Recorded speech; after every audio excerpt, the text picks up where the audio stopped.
নমস্কার বন্ধুরা, আমি শ্রাবণী আর আমার গার্ডেনিং চ্যানেলে তোমাদের প্রত্যেককে স্বাগত। বন্ধুরা, আমরা এই বাগানিরা এই বর্ষাকালে কীভাবে আমাদের গাছকে বাঁচাবো, আরও বেশি করে ফুল পাবো, গাছের কোন কোন সমস্যা থেকে বার হয়ে আসবো, সেই ধরনের ভিডিও আজকে তোমাদেরকে দেব। এমন এক জৈব খাবার চায়ের পাতার সাথে তোমরা মেশালে তোমাদের গাছ কিন্তু অনেক অনেক বৃদ্ধি পাবে, গাছের পাতা হলুদ হবে না এবং প্রচুর প্রচুর পরিমাণে ফুলে তোমাদের গাছ ভর্তি হয়ে যাবে।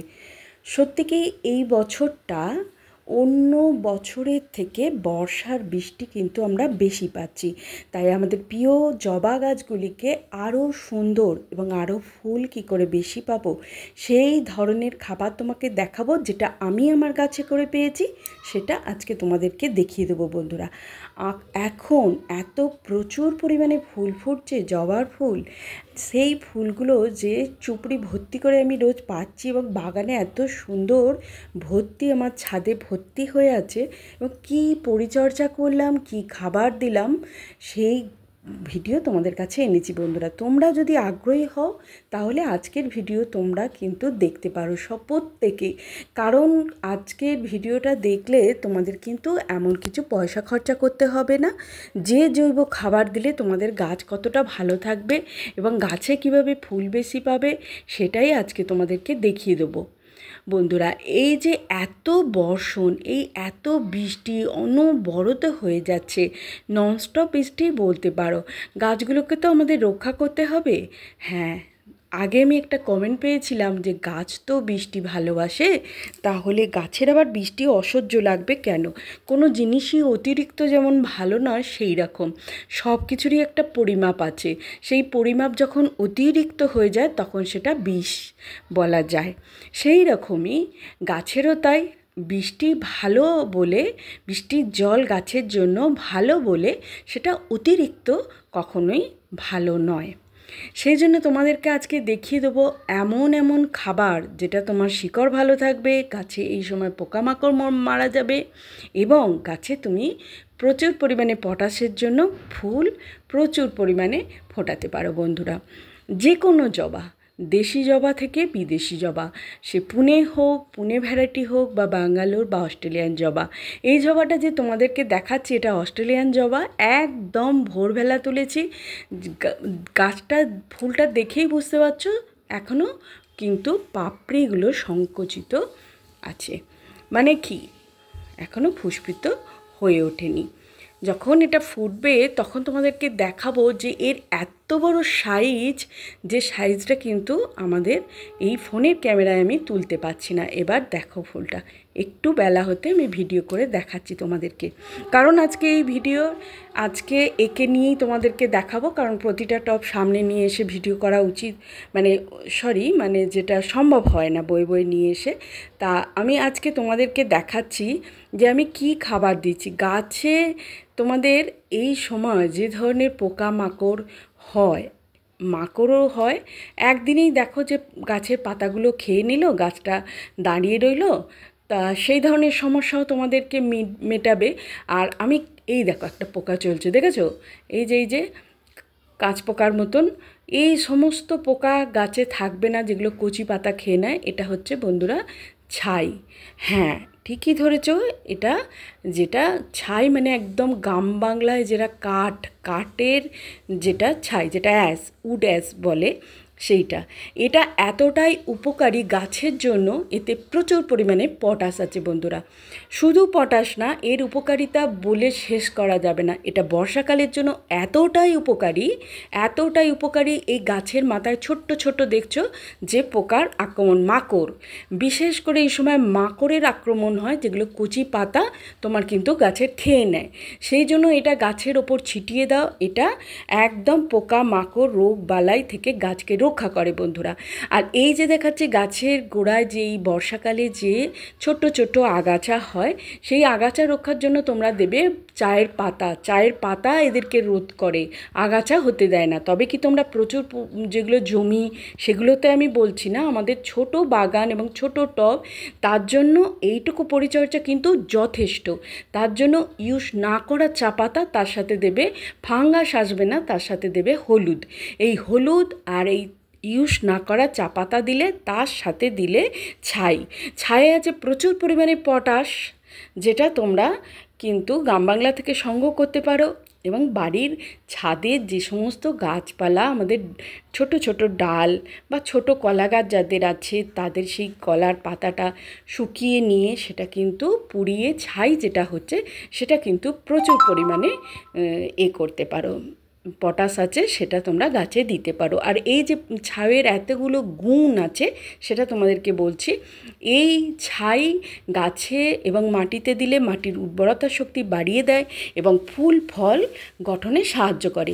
মাটির যেহেতু উর্বরতা শক্তি বাড়ায় এবং পোকামাকড় রোগবালাইয়ের থেকে গাছকে রক্ষা করে, তার জন্য আমাদের এই জৈব, এই যে ছাই, জৈব একটা গাছের জন্য জৈব খাবার এতটাই ভালো যে এতে শুধু পটাশিয়াম না, ক্যালসিয়াম, ম্যাগনেসিয়াম, ফসফরাস সহ এই ছাই একটা পুষ্টি, যে পুষ্টিটা গাছের জন্য খুবই দরকার।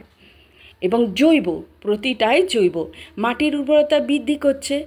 যেটা মাটিতে তুমি যোগ করলে মাটির উর্বরতা বৃদ্ধি পাচ্ছে এবং গাছেরও ভালো বৃদ্ধি হচ্ছে, আবার ফুল ফল বৃদ্ধি হচ্ছে বন্ধুরা।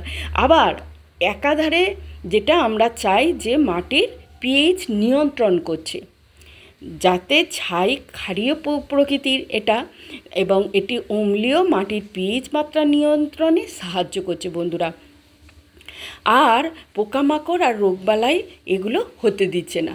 এর সাথে তোমরা মাটি অবশ্যই মেশাতে পারো, এই যে জিনিসটা আমি তৈরি করলাম। তবে এই ক্ষেত্রে আমার মাটিগুলো ডেলা হয়ে আছে, গুঁড়ো করার নেই, তাই আমি মাটি মেশালাম না। বর্ষাকালে যেহেতু মাটি টপ থেকে ধুয়ে যাচ্ছে, ওপরের শিকড় আরও বেরিয়ে আসছে, যেহেতু জবা গাছের জানো যে খাবার জন্য শিকড়, সেগুলো ফিডার রুটগুলো ওপরেই এসে যায় নিচের থেকে। তা সেক্ষেত্রে এই ছাইয়ের সাথে মাটি মিশিয়ে, এই হলুদ এবং চা পাতা মিশিয়ে উপরে তোমরা দিতে পারো বন্ধুরা। আর গাছের উপরে ছড়িয়ে দিতে কেন বললাম, যে এই পোকামাকড় যেগুলো মাকড় হচ্ছে, এই মাকড় রোধ করতে এই ছাইয়ের মানে কি বলবো, এর উপকার ভোলা যায় না গাছের জন্য। সেই হিসেবে এই ছাইটা তোমরা গাছের স্বাস্থ্য ভালো রাখার জন্য, পোকামাকড়ের হাত থেকে রক্ষা করার জন্য উপরে ছড়িয়ে দেবে। এবং মাটির যে জল ধারণ ক্ষমতা, সেটাও বৃদ্ধি করে। যদি শুষ্ক আবহাওয়ায় গাছের জন্য এটা কিন্তু আরও উপকারী। এই দেখো, আমি এই যে একটা পাতা ছিঁড়ে তোমাদেরকে দেখাচ্ছি, দেখলেই তোমরা বুঝতে পারবে যে পাতাটা মুড়ে গেছে, এর ভেতরে কিন্তু মাকড়ে ডিম দিয়েছে এবং তার ডিমগুলোকে বড় করে ছানা হওয়ার জন্য সেই পাতাটাকে মুড়ে ঘরও বাসা বেঁধে নিয়েছে। এই যে দেখছো তোমরা, এই রকম তোমাদের গাছের সঙ্গে থাকতে হবে, এই জন্য আরও তোমরা ছাইটা দাও। তোমাদের এত ভালো জৈব কীটনাশক থেকে ভালো আর হয় না বন্ধুরা। প্রত্যেক চাষিরাও কিন্তু এই বর্ষাকালে এই ছাই কিন্তু গাছের মধ্যে দিয়ে থাকে। অবশ্যই তোমরাও ব্যবহার করো। এই ছাই এত ভালো সাশ্রয়ী একটা সার এবং জৈব সার, যেটা কম মানে খরচই নেই, বিনা খরচায় তোমরা এই ছাই গাছে দাও এবং তার যে ফলাফল তোমরা হাতে নাতে পেয়ে যাও বন্ধুরা। তবে হ্যাঁ, এর ব্যবহারের জন্য কিছু জিনিস তোমাদের মনে রাখতে হবে, অতিরিক্ত কোনো জিনিস না। প্রথমেই বলেছি যেটা 1 চামচ তোমরা গাছের জন্য ভালো, অতিরিক্ত দিলে মাটির পিএইচ লেভেল যেটা, সেটা বেড়ে যায় এবং গাছের ক্ষতি করে। এবং ব্যবহারের আগে তোমরা অবশ্যই মাথায় রাখবে 1 চামচ করে তোমরা দেবে। রাসায়নিক সার ব্যবহার করতে করতে আমরা যে মাটির ক্ষতি করে ফেলি, সেক্ষেত্রে এটার কিন্তু একদমই ভয়ের কিছু নেই। তবে আমি বলবো যে ধূপ, এই যে ধূপের যে ছাই হয়, সেই ছাইও কখনো ফেলে দিও না। এটাও কিন্তু ওই একই ছাই পটাশিয়ামের কাজ করছে। পটাশিয়াম, ক্যালসিয়াম, যেটা ফসফরাস, ম্যাগনেসিয়াম, এর মধ্যেও কিন্তু পাবে বন্ধুরা। তোমরা এইভাবে দাও, অবশ্যই বলবো। আর যে কোনো গাছের আগে গাছের কিন্তু গুণাগুণ আরও বাড়িয়ে ব্যবহার করবে, যে তার গুণাগুণ আরও বেড়ে যায় এইটা ব্যবহার করলে বন্ধুরা। অবশ্যই তোমরা কিন্তু এইভাবে ব্যবহার করো, আর এর উপকারিতা তোমরা ব্যবহার করতে করতেই বুঝবে যেহেতু প্রচুর পরিমাণে পটাশ আছে, তাই গাছের ফুলের দিকে তোমাকে, যে গাছে কখনো ফুল আসেনি, তুমি কিন্তু একবার, সপ্তাহে একবার করে ব্যবহার করে দেখো, সেই গাছও তোমার কুঁড়িতে ভর্তি হয়ে যাবে। তুমি একবার ইউজ করলেই এর ফলাফল তুমি হাতে নাতে তোমরা কিন্তু পেয়ে যাবে বন্ধুরা। তাই অবশ্যই বলবো যে বাগানে কাঠের ছাই তোমরা একবার ব্যবহার করে দেখো। আজ তাহলে আসি বন্ধুরা, তোমরা অবশ্যই কিন্তু এটা করে দেখো। আজকে তোমাদেরকে খুবই উপকার হবে তোমরা যদি তোমার গাছে এটা অ্যাপ্লাই করে থাকো। আর এর গুণাগুণ সত্যি বলে একটা ভিডিওর মধ্যে শেষ করা যায় না। এটা তো গেল জবা গাছের জন্য। তোমরা অন্যান্য গাছেও তোমরা এটা ব্যবহার করতে পারো, যে একাধারে মাটির উন্নতি, একাধারে গাছের উন্নতি, আমরা যেটা চাই ফুল ফল সেটাও উন্নতি, আবার গাছের কীটনাশকও বটে। একটা জৈব খাবারের মধ্যে এত কিছু আছে যেটা গাছের এত কিছু উপকার দিচ্ছে। সেই ক্ষেত্রে বন্ধুরা তোমরা তো অবশ্যই এটা ব্যবহার করবে। তবে গ্রামের দিকে যারা সহজে পাচ্ছে, তোমাদের হয়তো গাছ ছাদ বাগানের যে ডালপালা সেগুলো পুড়িয়ে নিয়ে ছোট ছোট যে ডালপালা হয় সেগুলো পুড়িয়ে নিয়েই তোমরা অনায়াসে বিনা পয়সায় জৈব পটাশ তোমরা তৈরি করে নিতে পারো বন্ধুরা। আজ তাহলে আসি, তোমাদের সাথে দেখা হচ্ছে পরের কোনো ভিডিওয় বন্ধুরা। পরে হয়তো এমনই এক তোমাদের প্রয়োজনীয় ভিডিও নিয়ে চলে আসবো আমি। হয়তো এখন নিয়মিত আমার ভিডিও দেওয়া হচ্ছে না, একটু আমার ভিডিও দিতে ঠিক নিয়ম করে দেওয়া হচ্ছে না বন্ধুরা। আর অবশ্যই বলবো কুঁড়ি তো ঝরবেই না, একদম নিশ্চিন্তে থাকো। আজ তাহলে আসি, দেখা হচ্ছে পরের কোনো ভিডিওয়। নমস্কার বন্ধুরা।